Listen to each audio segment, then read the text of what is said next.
My mother-in-law and I are pregnant at the same time. A year after we got married, I found out I was pregnant. Unexpectedly, my husband was even more excited than I was. "Honey, this is great. You're pregnant too." "Wait, too? Could there be someone else who's pregnant as well?" "Mom is pregnant too. Our family is truly blessed with double happiness. Come home early after work today, both your parents are here." My heart skipped a beat. Ryan's mom, my 49-year-old mother-in-law, is also pregnant? Definitely a high-risk pregnancy. To make matters worse, although my in-laws are healthy, they're terrible with money, earning one, spending two, and they can't even scrape together a few hundred yuan. By the time we got married, we were completely broke, with a total bride price of just 30,000 yuan, which they found an excuse to take back the very next day after the wedding. At that time, I was new to the family, thin-skinned, and out of respect for my elders, I didn't make a fuss. I thought that in the future, Ryan and I would live alone, and as long as Ryan treated me well, that would be enough. But I never expected that my mother-in-law would get pregnant, and without a word, she moved into our house. I had a strong feeling that this family would never find peace again. Coming home in a daze, I opened the door to see a happy scene of 3 generations together.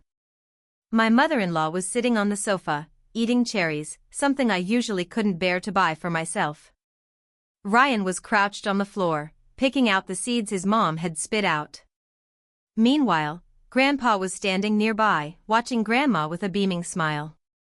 What an enviable little family of 3, I thought to myself. If only they didn't overlook me, the daughter-in-law, it would be even better. I called Ryan's name 3 times at the door, but he didn't hear me. Finally, on the 4th call, he turned his head. He jogged over, took the bag off me, and hung it on the rack. I was thinking Ryan had grown up, that he knew how to care for his wife, when I heard him say, "Honey, you're finally back. I'm starving. Why don't you go make some food?" A flicker of displeasure crossed my mind, and I froze in place. "What's this? You don't work, you've been resting at home all day, and now you expect your pregnant wife to come back and cook for you? You really have some nerve." Noticing the change in my expression, Ryan quickly added, "Honey, my parents are here. Just do this for me, okay?" Considering my in-laws were around, I couldn't really get mad at Ryan, so I resigned myself and went into the kitchen. But when I saw celery and pork laid out on the table, I felt my defenses crumble all over again. I'm allergic to celery and never eat it, even touching it makes me uncomfortable. I had no choice but to call Ryan over. "Mom likes celery and meat buns, so please bear with it, good wife, thank you for your hard work." What else could I say? I just had to do it. After more than an hour of effort, the meal was finally ready. When I placed the buns on the table, my mother-in-law took a small bite and then put them down. "Sophie, you put green onions in these buns, didn't you? They have such a strong smell." She frowned, clutching her chest, looking like she was about to vomit. Ryan immediately leaned over to his mother, playing the dutiful son. "Mom, are you okay? Don't feel bad, I'll have Sophie make a new batch." My mother-in-law continued to pout. "When will we finally get to eat? Sophie, you two didn't even ask if I, your mother-in-law, was still in your eyes." Ryan was still defending his mom. "Sophie, apologize to Mom right now." "Why should I?" I felt a bit resentful. She never told me about her dietary restrictions. Am I supposed to be Zhuge Liang, with the power to foresee the future? Although I was a little upset, I still lowered my head. "Sorry, Mom, I forgot to ask today. I'll definitely be more careful next time." I thought that would be the end of it. But unexpectedly, my father-in-law was relentless. "Go to the kitchen right now and make another meal for your mom." I glanced at the clock. It was already 10 at night. If I had to cook, eat, shower, and sleep now, it would be way past midnight. How am I supposed to work tomorrow? Besides, I'm pregnant. Thinking this, I turned to Ryan, hoping he'd say something to me. But to my surprise, he fully agreed with his dad. Yeah, Sophie, you better go now. Mom's been hungry for half the day. The moment Ryan opened his mouth, I was so furious I could barely hold it in. It's so unfair. They just show up without a heads up, my in-laws decide to come over, and the three of them stay home all day while I, who worked all day, have to come back and cook. After finally finishing the meal, not a single word of thanks, and they even found faults. What, do I enjoy being a doormat? Just love rushing to please you all? No way. I slammed my chopsticks on the table, turned around, and went back to my room. I'm not here to serve anyone. If you want to eat, eat, if not, get lost. The whole farce ended with Ryan ordering takeout for his mom. Of course, that came with plenty of scolding and curses directed at me. I didn't care, I'm thick-skinned anyway. For people like Ryan's parents, it's better to come off as a shrew than a doormat any day. At night, I lay in bed, watching Ryan flick his fingers beside me. A sudden wave of irritation washed over me. Honey, how long are your parents planning to stay this time? Ryan glanced at me sideways, then went back to playing his game. We have to wait until Mom gives birth, right? What? Mom is really going to have the baby and live with us? She's almost 50 this year, that's so risky. Besides, who's going to raise the child after it's born? Ryan tossed his phone aside.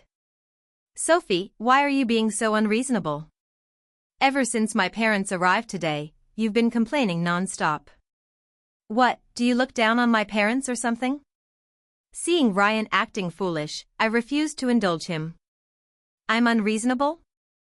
And you're the voice of reason? You expect your pregnant wife to come home after a full day of work and chop meat to make buns for you all. Ryan, you've been living the good life for a few days and forgotten what it was like before, haven't you? We only earn a little over $10,000 a month. After paying rent, the car loan, and daily expenses, how much can we really save each month? Not buying a house? Are you planning to have our child continue renting after they're born? Ryan knew he was in the wrong and didn't argue back. He just weakly said, Sophie, I'll try to talk to Mom, so don't be mad. I told myself I wasn't an unreasonable person. I had no problem with Ryan being filial to his parents. Usually, when he secretly sent money to them, I turned a blind eye and pretended not to know. But now that I'm pregnant, my priority has to be my own child. If Ryan's parents were capable of supporting themselves, I wouldn't say anything. But they haven't worked for years and have no income. Is the child supposed to survive on air after birth? Or are they planning to have us raise the baby? Lost in these wild thoughts, I gradually drifted off to sleep. The next day, as soon as I woke up, my whole body ached. Especially my arms, they felt swollen, and even lifting them was a struggle. I guessed it was probably because I'd been busy with work lately, hadn't exercised, my physical condition had declined, and on top of that, I had been chopping meat last night. There was no time to think much, I was running late. I hurriedly tried to rush to the bathroom to wash up. But the door was locked. My mother-in-law was inside, and from the sound, she was probably washing her face. Mom, I'm almost late for work. Could you please open the door so I can get in too? I called out a few times, but there was no response from inside. After anxiously waiting by the door for 10 minutes, my mother-in-law finally came out. She pressed her hand against the door and asked my father-in-law to bring her a change of underwear. When he handed it to her, she slammed the door shut again with a bang. I finally understood it was intentional. If I hadn't been in such a rush to get to work, I definitely would have confronted them. Carrying all that anger inside, I hurried to the bathroom at the company to compose myself before starting work. Maybe it was the rough morning, but I was off all day, making frequent mistakes at work. By the end, even my boss's expression had turned sour. I quickly washed my face to calm down. At such a critical moment, I couldn't afford to lose my job. Finally, the workday ended, and thinking it was Friday and I could rest tomorrow, I sent Ryan a WeChat message and went with colleagues to eat at a mall near the company. After dinner, we strolled around the street a bit before heading home. Little did I know that this very action would stir up a storm at home. The moment I walked in, I sensed something was off. My father-in-law and mother-in-law sat on the sofa, their faces ashen, glaring at me with clear displeasure. Ryan shrank to the side. "What's wrong?" I had just asked when my mother-in-law's slipper flew over, nearly hitting my face. "You unfilial daughter-in-law, how dare you come back? You heartless woman, you actually incited my son to drive us away, and you want me to abort the child in my belly?" My mother-in-law was panting heavily, shouting at me in anger. I glanced at Ryan. "Aren't you going to say something?" Ryan kept his head down, not daring to utter a word. It seemed he had already been turned against me by his parents. With no allies, I had no choice but to fight alone. I put down the things I had bought and took slow, deliberate steps toward my mother-in-law. Listening to her accusations, truly a child without parents, not even knowing basic decency. Rage boiled inside me, and I grabbed the water on the coffee table and poured it out. The loss of my parents had always been the deepest pain in my heart. My mother-in-law had no right, absolutely no right, to insult my deceased parents. That was my bottom line. Seeing my mother-in-law's face drenched in tears, my father-in-law couldn't hold back anymore. He clenched his fists and was about to come at me. Of course, I wasn't going to stand there and let him hit me. I ran straight to the kitchen, grabbed a knife, and shouted, "Come on, I dare anyone to lay a hand on me. Is there no law left? Coming into my house to hit me?" Seeing I was serious, my father-in-law hesitantly lowered his raised hand. My husband, who had been playing dumb, suddenly snapped to attention and rushed over to take the knife from my hand. "What's with the knives in the family?" My hands trembled uncontrollably. "Do you even consider me family? I'm pregnant. Has anyone cared to ask me how I'm doing? Has anyone even asked me a single question?" At this, I couldn't hold back my tears any longer. They streamed down my face. The words I'd been holding inside finally came out. My in-laws aren't my biological parents, so I have no right to blame them for not caring about me. But Ryan, he's my husband, the person I'm supposed to spend my life with. After finding out I was pregnant, he ignored me completely and only cared about his mother. How could I possibly feel okay about that? Seeing me cry, Ryan's tone softened. "It's my fault, Sophie. I promise I'll treat you well from now on." He had made that promise so many times before that, honestly, I was starting to doubt it. I wiped my tears and turned to face my in-laws. "Since you say you want to keep the baby, let me ask, how do you plan to raise this child once it's born?" My father-in-law stiffened his neck. "Of course, we'll raise the child ourselves." "You'll raise it yourselves?" I scoffed. "Do you have a salary or a pension? Do you think raising a child is like before, just giving them a meal? Nowadays, it costs money." His tone weakened. "There's always a way to get by. Besides, if we don't have money, don't you have some? You're their older brother and sister-in-law, you can't just ignore this." My mother-in-law chimed in. "Yeah, once this child is born, they're family too. You can't just walk away. Ryan, the baby in my belly is your own little brother or sister.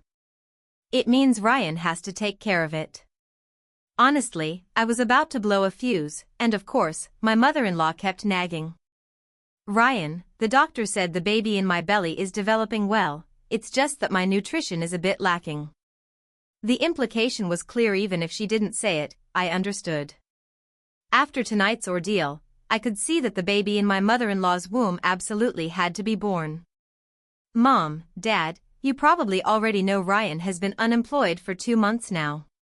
This family is being supported by me alone, he doesn't have a single penny. When we got married, you didn't buy us a house or a car, no bride price, no gold jewelry. Ryan's duty is to respect you, but raising your child is not his responsibility. I'm putting it out there today, if you decide to have the baby, I won't pay a single cent. After saying that, I turned and locked myself in the room. I need to think carefully about what I should do to ensure our little family comes out unscathed. But no matter what, it seems impossible to come out completely unscathed. After all, once the child is born, it's a life you can't just watch him starve to death, can you? Unless we get a divorce. Only then can I live peacefully, like I used to. I sighed. I really don't want to take it this far unless absolutely necessary. Maybe it was something I said yesterday that upset my father-in-law. The next day, he was already clamoring to go out and find work. But he's over 50. What kind of job could he possibly find? Probably just something like a security guard. Sure enough, he went out for a while and came back beaming, telling us he had found a job as a security guard in the neighborhood next door. Usually, work wasn't busy, I just needed to register visitor information and such. He deliberately glanced at me and said, "We're not here to eat for free, you know." I knew he was talking to me, but it didn't matter. As long as they didn't cause trouble, I'd be grateful. However, it didn't take long before something happened. My father-in-law got into a fight and was taken to the police station. When I got the call, I thought it was a mistake.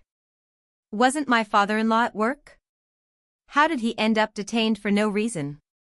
Later, when I rushed over, I found out he had a dispute with a resident, kicked the person, and the other party wasn't willing to let it go and called the police. Seeing my father-in-law in the detention center, head down and looking guilty, I really felt exhausted. In the end, it was Ryan who apologized repeatedly, bowed his head, almost to the point of kowtowing, before the other party agreed to mediation. We paid over 10,000 yuan and brought my father-in-law back home. Now it's just great, no money earned, and I lost my job. What a disappointing return. But unexpectedly, my father-in-law, after just 2 days of quiet, started causing trouble again. He wanted to deliver takeout and even bought an electric bike out of his own pocket. I had no hope for this. Who doesn't know that delivering takeout is tough and exhausting? If a lazybones like him could endure that kind of hardship, he wouldn't be this old with no savings at all. Sure enough, he gave up in less than a week and started lying around the house like a corpse.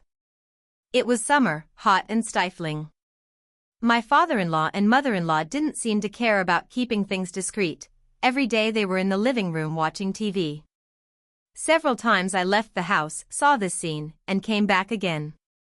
Can't you say something to your parents? They should at least be a bit more mindful at home. Ryan was indifferent. They're old, some habits are hard to change. Sophie, you're the younger generation, you need to be understanding. So, if he's not the one suffering, he just stays out of it, huh? To vent my frustration, I set the photos of my in-laws to be visible only to Ryan and posted them on social media. Within 5 minutes, Ryan gave in, "I'll talk to my parents." Can you delete the photos from social media? They don't look good. So, you do realize it's embarrassing after all. All these little things added up, making me more and more disappointed in this marriage. Especially recently, the baby is already 3 months along, and the morning sickness has gotten pretty bad. I can't eat well every day, can't sleep well, work is busy, and on top of that, all these family issues. I can feel my temper getting worse and worse. I was really afraid that one day I would truly break down and explode. But I never expected that day to come so soon. That morning, I had just gotten up and was about to go to the kitchen to get a glass of water when I suddenly slipped and fell to the ground. In that moment, my stomach hurt unbearably. After being rushed to the hospital, the doctor's words completely crushed me. He said, "I'm sorry, the baby is no longer there." How could this be? My baby had been living with me for 3 months already. I could feel him growing every day. I was so joyfully looking forward to his arrival. How could he suddenly be gone? I sat there expressionless, listening to Ryan's comforting words, "Sophie, we will have children again in the future." Is that so? But any future child would never be him. After the dilation and curettage procedure, I took a week off from work to rest at home. However, when I returned home, I noticed some unusual things. There were actually a few beans on the kitchen floor. I looked and saw that the soybeans in the storage cabinet had indeed been tampered with. Was it accidental, or? My heart was pounding. After observing for several days, I finally caught a clue. In her room, my mother-in-law was whispering to my father-in-law, "Do you think she's noticed?" Probably not. I cleaned everything up that day. Good, then we can't be blamed for this. Who told her to be unfilial, not giving us any money, and strutting around the house like a queen just because she's pregnant? Now that her child is gone, she can finally settle down. From now on, the money she earns will be spent on us. Once you give birth, let her take care of you during your confinement. It turned out all of this was a scheme by my in-laws. They were so heartless that they caused the death of their own grandchild for their own benefit. I took a step back, barely steadying myself. This grudge, I will definitely avenge. 10 days later, my body had mostly recovered, and it was time to go back to work. I now realized that this home is not a safe haven for me at all. It is a prison, trapping both my body and soul. As for Ryan, I am completely disappointed. I was blind before, now I see I placed my trust in the wrong person. He is selfish, incompetent, blindly loyal, and foolishly filial. Even though I was weak, he went about his business without a shred of care. Every day, he either played games or slept. I had to call out several times just to get him to hand me a glass of water, let alone cook. These past few days, I've been surviving on takeout. Thinking back to when he was sick, I stayed up all night taking care of him. And how did he repay me? After coming to my senses, I no longer felt any affection for him. I've already decided to get a divorce, but before that, there are some things I need to do. After all, when you do something wrong, you have to pay the price. Ryan's parents observed me for a few days. Seeing nothing unusual about me, they assumed I hadn't discovered their despicable actions and gradually grew more arrogant. If there wasn't a big meat dish at home, they couldn't eat a thing. Ah, our lives are so hard, getting old and still having to suffer like this. Ryan put on the devoted son act. "Mom, what's wrong with you?" Grandpa immediately spoke up. "It's the baby in your mom's belly craving pork knuckle." Ryan frowned. "Sophie, go buy a pork knuckle later and stew it for Mom." "Got it," I quickly agreed. My cooperation made Ryan suspicious. "Sophie, why are you?" "I've just come to terms with it. After all, the child in my belly is gone, so I might as well focus on nurturing the one in Mom's. After all, it's your own blood." Hearing my answer, Ryan's parents exchanged a subtle glance and chuckled quietly. What a bunch of fools.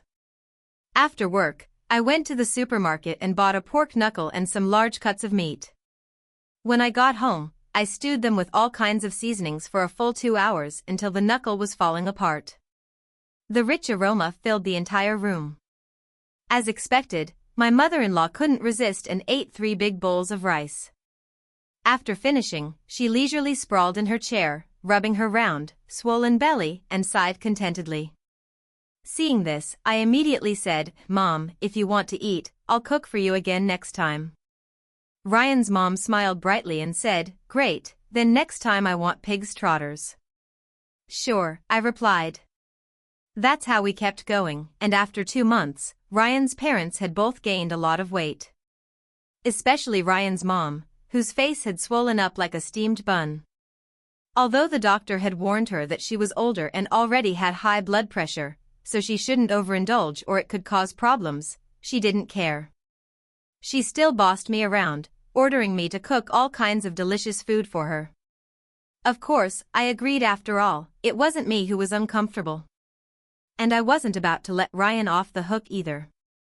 These past few months, with the job market tough, he'd been staying home all the time, relying entirely on me to support him. I definitely don't want him to have an easy life. I deliberately made it a bit hard to say, "Honey, why don't you go find a job?" The moment Ryan heard that, his face immediately changed. I quickly added, "It's not that I'm looking down on you, honey. It's just that there's only a few thousand yuan left at home. Mom is pregnant now, about to enter the late stage, and she'll give birth soon. Our family doesn't have a single penny right now, so what are we going to do? But don't we still have over 100,000? And don't you still have your salary? Ryan is really shameless. But I had already thought of a plan. Mom has been saying she's been sleeping poorly lately and only eating the best supplements, and those things aren't cheap at all. Besides, I recently made a big mistake and got demoted, so my monthly salary might only be 4 or 5,000 now. You don't want your parents to suffer, do you? In the end, Ryan gave in and promised me he would start looking for a job the next day. I sneered inwardly, realizing I had been too foolish. Only now did I see he was such an irresponsible man. But his good days were about to come to an end. He couldn't really think I had changed, could he? What woman could go through something like this and just pretend nothing happened, continuing to live with him as if all were well? Naturally, I transferred the money from the card. Although it was only 100,000 yuan, it was money I had painstakingly saved bit by bit. I wasn't about to let Ryan have it for free. And the demotion? That was pure fiction, something I made up.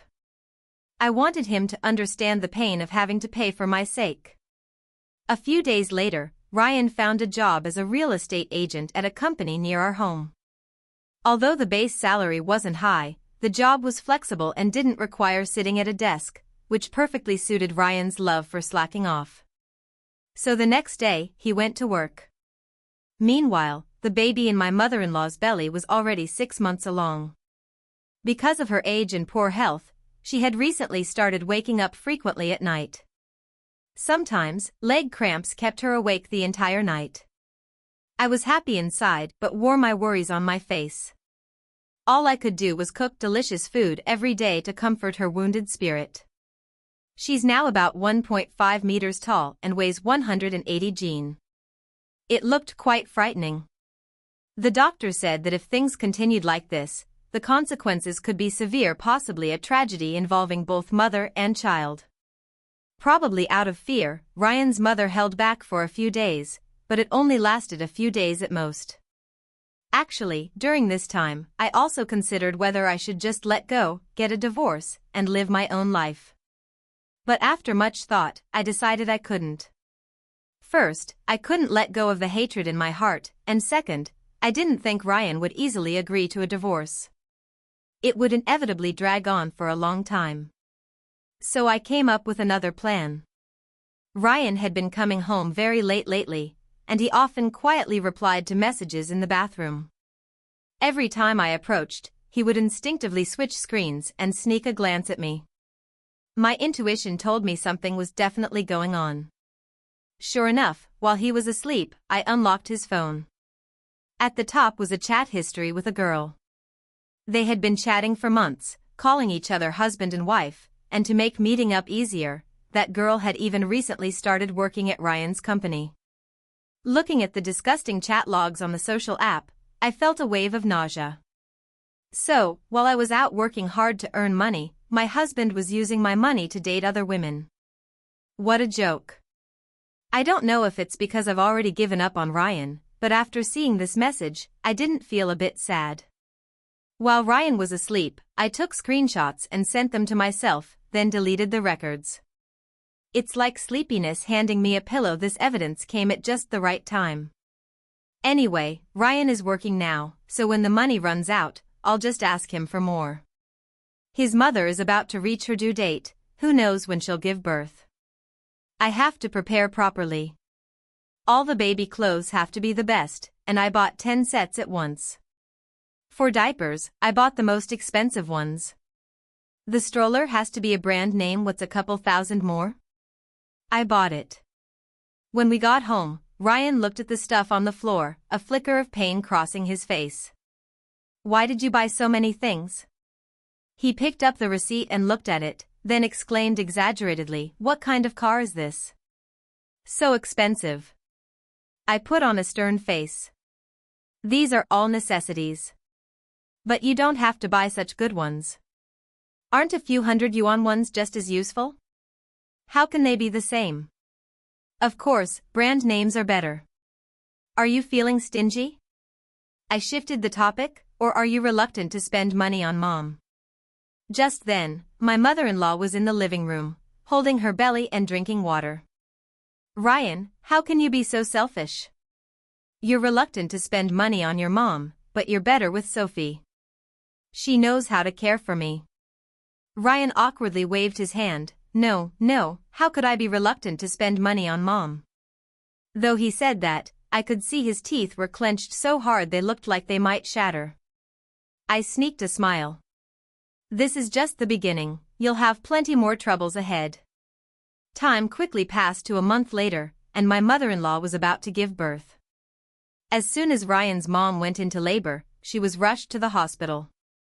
The doctor said she was older, and the baby was too big, so a cesarean section was necessary. Sitting on the bench outside the operating room, family members anxiously waited from time to time. Occasionally, one or two kind-hearted people would ask, "Who is the one having the baby inside to you?" When they found out it was my mother-in-law, their expressions became somewhat intriguing. At the same time, there was an unmistakable hint of sympathy, as if to say, this woman's hard days are just beginning. My mother-in-law really was blessed with great fortune, giving birth to a big, healthy boy weighing over 7 pounds, who was safely wheeled to the inpatient ward. My father-in-law's grin stretched almost to his ears, constantly shouting "son," as if afraid no one would know this was his bloodline. I watched them and thought, laugh all you want, soon you won't be able to. While Ryan and the others were still at the hospital, I took a taxi to the apartment I had rented long ago. At the same time, I called him. "Honey, I'm really sorry, the company suddenly sent me on a business trip out of town." "What?" I could almost see Ryan's eyes widening on the other end. "Then who will take care of mom?" I deliberately put on an anxious tone. "I'm really sorry, honey, I don't want to go either, but the company said if I don't, they'll fire me. The little uncle just had a baby, and there are so many expenses. Honey, if I lose my job, what will happen to our family? Anyway, Dad is home now. You two can take care of mom together. I think it will definitely work out." But Ryan wanted to say more, but I had already hung up. If I don't run now, then when? Am I really supposed to serve these two murderers during her confinement? I have better things to do. 30 minutes later, I was already lying on the soft bed in the rented apartment. Just thinking about the miserable days ahead for Ryan's family made me laugh uncontrollably. Sophie, have never been one to accept losses easily. Before, I was willing to tolerate your family because there was love in my heart, but now all I feel is hatred. A week later, my mother-in-law was discharged from the hospital. She looked much weaker, with a towel wrapped around her head, barely able to get out of bed. But in just a few days, Ryan and his dad looked utterly haggard. If you didn't know better, you'd think they were the ones who had given birth, haha. In the days that followed, besides working, my daily joy was watching them through the surveillance cameras. That's right, to keep a close eye on them, I installed cameras in the room. It turns out, you don't know pain until the stick hits you. Ryan and his dad are both terrible at taking care of anyone. The meals they made were either burnt or blackened, basically, pretty hard to swallow. After Ryan's mom gave birth, her temper really flared up. At the slightest disagreement, she'd throw chopsticks, and when she got really angry, she'd even have trouble catching her breath. Ryan's dad already had white hairs popping up all over his head. Ryan himself looked like he'd aged 10 years, his cheekbones had sunken in. Of course, during all this, he often called me, but I always cut him off with excuses about meetings or work. He wanted me to be the scapegoat? No way. By the time I came back, it had already been a month. The moment I pushed open the door, I was hit by an indescribable smell, like something had gone sour. The place was a complete mess, trash scattered everywhere, and on the balcony, children's diapers and clothes were hanging out to dry. Seeing me return, Ryan almost burst into tears.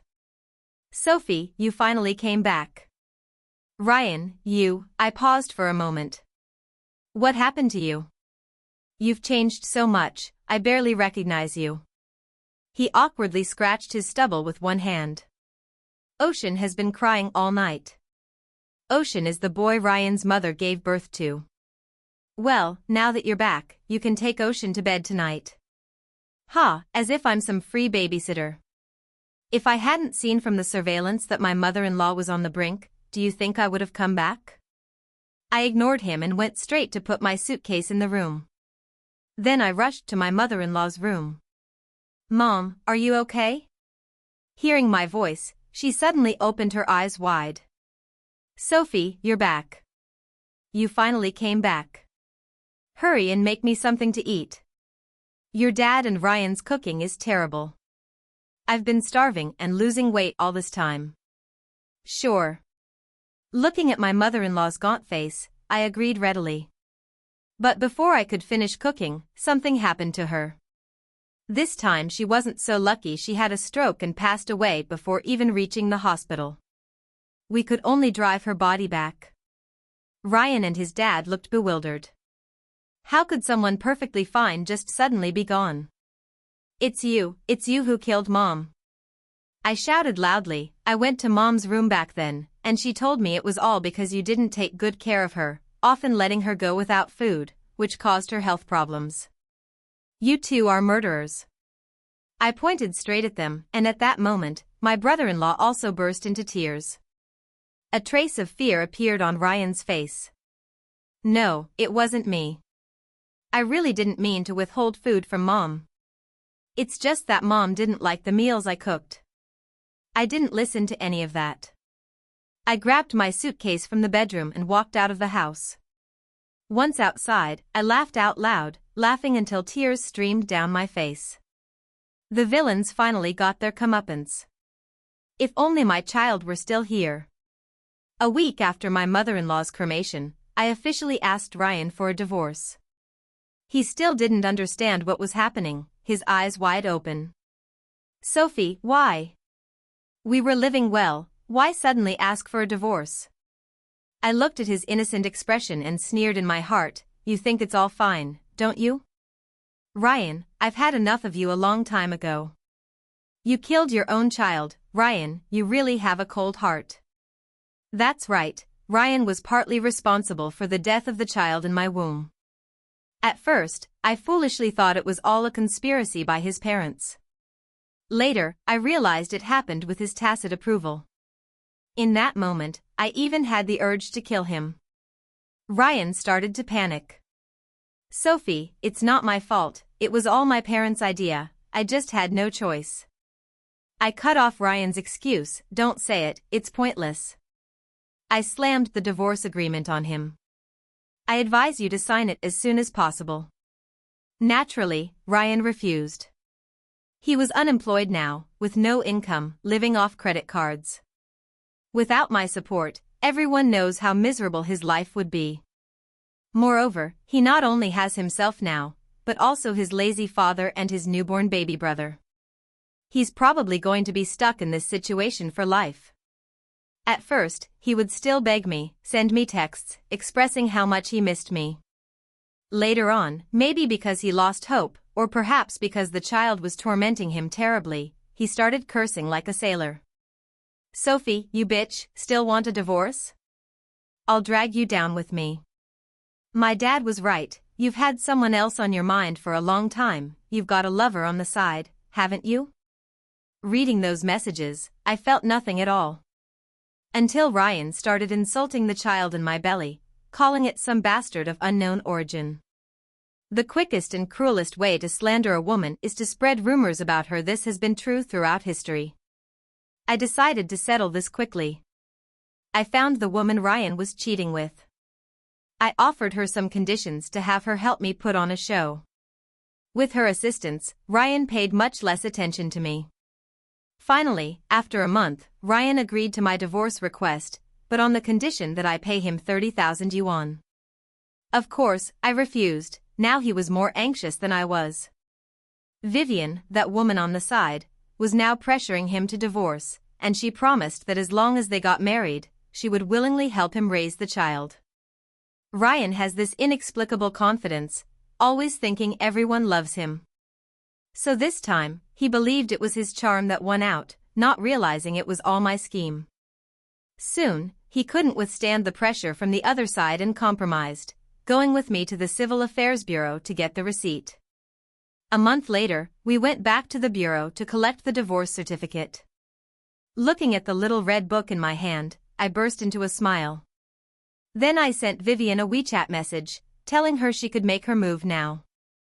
Vivian didn't hesitate either. She immediately booked a ticket back to her hometown and vanished from Ryan's sight. Honestly, I didn't do much either. I just told Vivian that I had the photos she had sent to Ryan before, and that I even knew where her hometown was, down to where her parents worked. If she didn't cooperate, I might lose my mind and accidentally post her photos online, or even cause a scene in her hometown. Anyone with a shred of dignity wouldn't be able to withstand that. Besides, Vivian only wanted to talk to Ryan. She never intended to destroy my family.